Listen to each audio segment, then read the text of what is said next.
nag-post natin sa marketplace dahil medyo nakakahiya na kasi kung mag-post tayo doon, hindi natin kayang maanuhan yung mga nag-PM sa atin. Halos nag-PM sa atin mga 5, minsan 6 kada araw. Halos di natin kinakahiya naman kaya hindi natin pa masikaso gawa ng medyo busy-busyhan pa tayo. Kailangan natin talaga ng kumita pa at malaki yung nawala sa atin.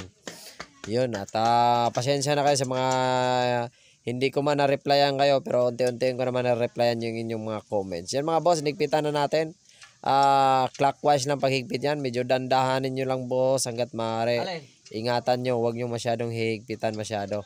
Kung mayroon naman po yung gasket sa hindi yan basta-basta higpitan. Lalo na mga ganitong model, sariwa pa ito. Yan. Pero kung alam nyo nang marupok na ang inyong mga bolt dyan sa cylinder head na yan, yung sa bandang